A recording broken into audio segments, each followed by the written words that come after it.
multi-drug resistant organisms are prevalent in most of the ICUs all across the world. Among the gram-positive, the multi-methicillin resistance Staph aureus is one of the common organisms. So that's what we are going to discuss today. Usually it has been found in the ICUs, but in the recent past it has been noticed in the community as well. So I'll ask Professor G.C. Khilani, who is in the Department of Pulmonary Medicine and Critical Care, All India Institute of Medical Sciences, Delhi. So what are the risk factors for community-acquired MRSA? Dr. Chawla, the risk factors for community-acquired pneumonia are people who are in sports, people who are having sex with male patient, people having sex, that is homosexuals, the people who are known to be colonizers with MRSA. These are the immunocompetent. Besides that, the immunocompromised group is a big group which also is a risk factor for MRSA. So diabetes is also one of the risk factors? Diabetes, immunocompromised is a large group. It can be diabetes, it can be patients who are having cancers, those who are patients who are having hemodialysis, on hemodialysis, those who are patients having treatment for cancers, which is a large group, or including for that matter HIV and AIDS. But by definition, community-acquired MRSA does not include this. By definition, it includes patients, people who are immunocompetent, yet they develop community-acquired MRSA. So basically, these are immunocompetent people who develop. Immunocompetent people who developed community-acquired MRSA. How is it different from the hospital-acquired MRSA? Usually community-acquired MRSA microbiologically is not so different, but usually they are less resistant to drugs, meaning thereby that they can be treated with simpler anti-MRSA drugs as compared to the hospital-acquired MRSA. And of course the outcome changes. The outcome of hospital-acquired MRSA is bad, it carries higher mortality as compared to community-acquired MRSA. But important thing is, Dr. Chawla, that it has to be recognized. Unless recognized, the usual antibiotics, which are supposed to be very good for treating community infections, will not be effective. So it's important for the medical fraternity to know that community-acquired MRSA do exist and to look for it. So when in a particular case you will start if you get a community-acquired, let's say skin and soft tissue infection, there is an abscess. So when will you start thinking or cover for MRSA? At the outset, no, in an immunocompetent person. But if there is a skin and soft tissue infection, it's very easy because you can do culture in 48 hours. You would know that it is MRSA. On the other hand, if you are talking about, say, pneumonia, if there is a pneumonia which is necrotizing, or there is a formation of pneumatocells, and if you see gram-positive cocci on sputum, then MRSA should be thought of. Community-acquired MRSA. Community-acquired MRSA should be thought of because it is prevalent. Now, if I talk about prevalence, it is statistically 1 to 10% of the staff in the community are MRSA. As far as the Western data is concerned, Indian data are lacking. I would not like to miss that. So if the patient has serious infection, if he is unwell, I would like to cover a patient with MRSA if he has a necrotizing. So if it is a community-acquired MRSA, what are the drug which you will use in such a patient? In community-acquired MRSA, the choice of drugs will be determined by the site of infection. Suppose it is skin and soft tissue infection and patient does not have much of toxemia, patient is walking around, patient is in the community, then you can treat with simpler antibiotics like cotrimoxazole, you can treat with doxycycline or at best clindamycin. On the other hand, if the patient is admitted, he is seriously ill, then you can use, besides clindamycin, You can use drugs like vancomycin, you can use teicoplanin, and if it is a pneumonia, you can even use linezolid for that matter. And how long should we give it? In simple infection, the antibiotics to be given for a period of 5 to 7 days. In serious infection, in patients who are admitted, a minimum duration of 14 days should be given, and maybe longer depending upon the response. Let's take an example of hospital-acquired MRSA. If a person develops a fever in the hospital after about, let's say, 7 days in the hospital, has developed fever, is hemodynamically unstable, what are the factors which will determine that you will cover for MRSA, or you routinely cover for MRSA? No, we do not cover routinely for MRSA, but this will depend upon whether person is immunocompetent or immunocompromised. Either neutropenic or non-neutropenic. In neutropenic, there the MRSA should be covered after 48 hours.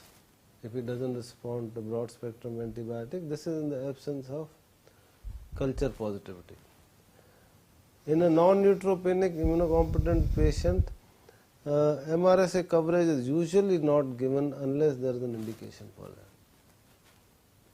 You don't normally you don't recommend I that. don't recommend. So, but if the ICU has a incidence of MRSA about 20%, then probably we would consider, no? Now, that situation is entirely different. If you suppose the patient is admitted in neurosurgery ward, where staphylococcal infections are common, and like in our institute, All India Institute of Medical Sciences, also in neurosurgery, staphylococcus and MRSA are common. And the patient is in ICU, as you said, for a period of 7 days, and if he has infection, there it is justified to give a coverage empirically for MRSA, not in a usual. Now, it is different from if you are Community treating VAP. If you are treating VAP, that is ventilator associated pneumonia, the ATSA, IDSA guidelines say if the patient has been in ICU for more than 5 days and then has developed pneumonia, if the patient has risk factor for MDR pathogen, if patient has received antibiotics during the period of 90 days, if the patient is on dialysis or patient is from nursing home, if he is getting treatment for diabetic foot for that matter, all these cases should have MRSA coverage over and above broad spectrum antibiotic. And I need not recite the other thing because our subject is MRSA. What are the choices of drug for a hospital-acquired MRSA? For hospital-acquired MRSA, the main drug, the main antibiotic remains vancomycin or teicoplanin. As I said at the beginning, the other choices would be depending upon the site of infection. If you are treating a lung infection with MRSA, then linezolid is a good choice. If you are treating skin and soft tissue infection or blood infection, then daptomycin, which is not so freely available, is a choice. Besides that, there are other antibiotics which are useful, like clindamycin. Clindamycin is a good antibiotic which can be used for community-acquired MRSA as well as hospital-acquired MRSA, and other will depend upon the sensitivity pattern as you get. So basically, vancomycin, daptomycin, Vancomycin and teicoplanin, these are the drugs for bacteria. Vancomycin, teicoplanin, linezolid in that order are good drugs for serious MRSA infection in the hospital. But for bacteremia, daptomycin is very easily available drug. Yeah. So that's another choice for bacteremia. For bacteremia, there is nothing to choose between vancomycin, teicoplanin and daptomycin because the evidence suggests that they are equally effective. So therefore, it's not that daptomycin is superior to vancomycin, but vancomycin has a disadvantage that we need trough levels. Which should be more than 20 mics trough levels. Yeah. Trough levels. And MIC must be known. MIC must be known. So daptomycin is a good drug and can be equated to vancomycin as per So the we have evidence. vancomycin, teicoplanin and daptomycin, but you said vancomycin you not only require drug level but MIC also, which should be a routine in most of the, and if they are above 4, that's an indication probably vancomycin should not be used. Absolutely. And nephrotoxicity is an issue. But with if you find it vancomycin. is a vancomycin resistant staphylococcus, so what are the choices in such a case? In that case, the clear-cut choice is only linezolid. But it has been seen that even drugs like cotrimoxazole, clindamycin, Quinprestin, quinaprestin, and also telamencin, they can be tried, but not much evidence is prevailing so far. and what is the duration of treatment you give these drugs? If we are treating bloodstream infection, then the duration is 3 to 6 weeks in the responding patients. If you are treating ICU acquired infection, then minimum of 2 to 3 weeks.